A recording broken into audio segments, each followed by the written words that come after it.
Oke, kita lanjut ke hukum yang keempat, yaitu hukum Gay-Lussac. Nah, hukum Gay-Lussac ini adalah hukum perbandingan volume yang berbunyi pada suhu dan tekanan yang sama, atau kalau di soal nih sering disingkat, suhu itu kan T besar ya, dan tekanan itu P, pressure ya. Jadi pada suhu dan tekanan yang sama atau pada T dan P yang sama, perbandingan volume gas-gas yang bereaksi dan hasil reaksi merupakan bilangan bulat dan sederhana. Ingat ya, yang bereaksi itu yang sebelah kiri atau sebelum tanda panah. Sedangkan hasil adalah yang sebelah kanan setelah tanda panah. Jadi ini yang bereaksi, yang ini yang hasil reaksi. Yang ini yang pereaksi.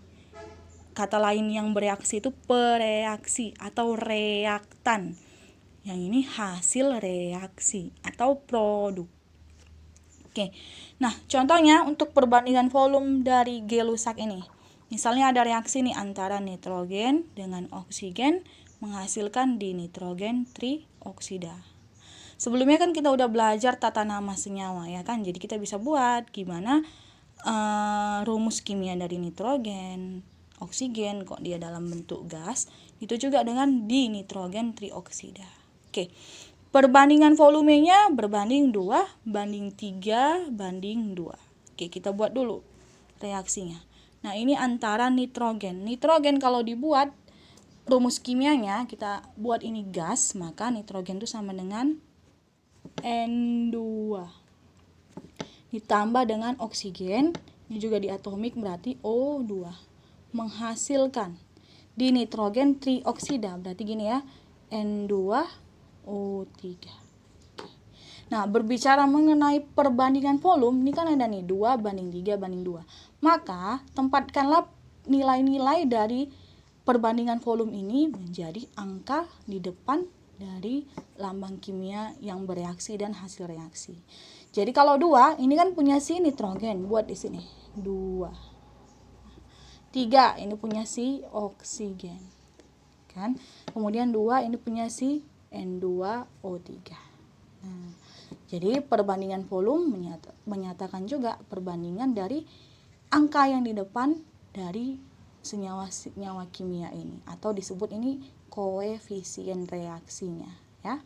2, 3, 2 koefisien. Nanti untuk koefisien akan lebih dibahas lebih lanjut di materi stoikiometri berikutnya.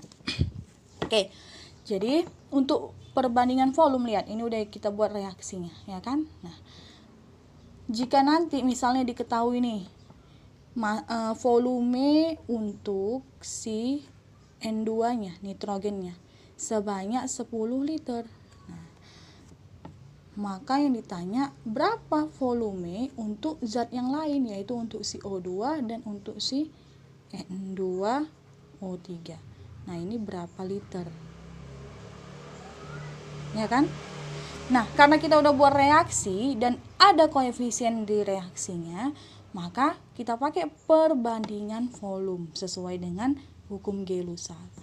Nah, untuk si oksigen, volume itu V ya. Jadi kalau ditanya volume oksigen, VO2 sama dengan. Nah, gunakanlah perbandingan seperti gini. Koefisien yang ditanya ya, per koefisien yang diketahui dikali dengan volume dari yang diketahui juga. Oke. Kalau yang ditanya adalah si O2, berarti koefisien O2 sama dengan 3. Nah, yang diketahui siapa? Lihat, tadi kan volume N2-nya dimisalkan 10 liter. Berarti yang sudah diketahui yaitu volume N2. Koefisiennya sama dengan 2. Dikalilah dengan 10 liter. Ya kan? Nih yang diketahui. Maka untuk volume O2, 3 kali 10, 30 bagi 2, 15.